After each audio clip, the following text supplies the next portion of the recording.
Born February 12, 1969, Darren Aronofsky is a surreal, melodramatic, and often disturbing American director, filmmaker, and screenwriter. Raised in the Brooklyn borough of New York City, his parents would often take him to Broadway theater performances, which sparked his interest in show business and ultimately commenced his passion for film. Aronofsky attended Harvard University, majoring in film studies and social anthropology. After completing his senior thesis film, Supermarket Sweep, which went on to become a National Student Academy Award finalist, the awards and recognitions solidified his choice of making his love of directing into a career. Almost mirroring his life, characters in his films are also transfixed by their passions.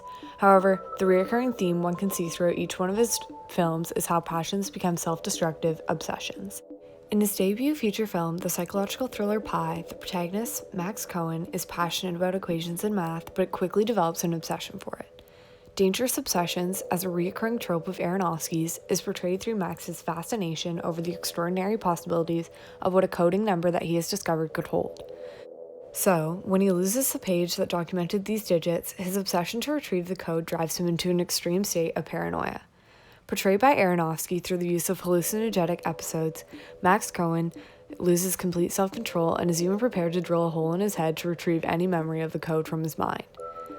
Similarly, his follow-up drama film, Requiem for a Dream, features obsession as it ties into drugs, which is another trope of Aronofsky's. In this film, he makes effective use of the fisheye lens to encapsulate the perspective of the characters tripping on whichever drugs they've taken. He also incorporates montages of extremely short shots, which are also known as hip-hop montages. While an average 100-minute film has 600 to 700 cuts, Requiem for a Dream features more than 2,000. In his films, split screens are also used extensively, along with extremely tight close-ups. Long tracking shots are also frequently used, including those shot with the apparatus called the Snorri cam. In Requiem for a Dream, time-lapse photography is also a prominent stylistic device. Often with his films, Aronofsky alternates between extreme close-ups and extreme wide shots to create a sense of isolation. In his 2008 film, The Wrestler, protagonist Randy the Ram Robinson feels this sense of isolation. As a professional wrestler whose life thus revolves around wrestling, he struggles to find his place in the world outside of the ring. Whether it's a job, his family, or love life, he can't seem to get anything right except for his passion. However, after suffering from a potentially career-ending heart attack, he has to decide whether risking his life for his obsession is worth it. This film in particular heavily explores Aronofsky's tropes of both the over-the-shoulder point-of-view shots and having a character-driven plot.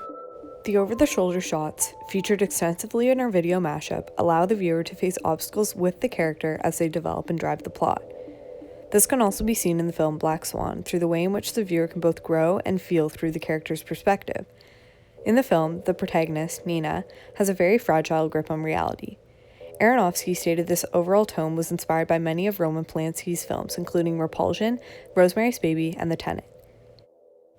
In order to demonstrate this mentality, the film features a major trope of Aronofsky's, which is close-up shots of eyes. These shots are used to portray times of desperation or obsession. Much like Stanley Kubrick's signature glare, Aronofsky's eyes are easily recognizable as they are either extremely bloodshot or dilated. In Black Swan, for example, Nina's eyes are completely bloodshot during her final performance as a swan. Aronofsky chose this direction in order to demonstrate her sheer obsession for dance, as she is shown in the final scene preparing to die in order to perfect her role. That being said, in correlation to his theme of self-destructive obsessions, the film, like all of his others, featured a morally ambiguous ending. And thus, to end on a disappointing note, like Aronofsky often does, his his last film I viewed was the psychological horror film Mother. This sparked a lot of controversy upon its release due to its biblical allegories and depiction of violence.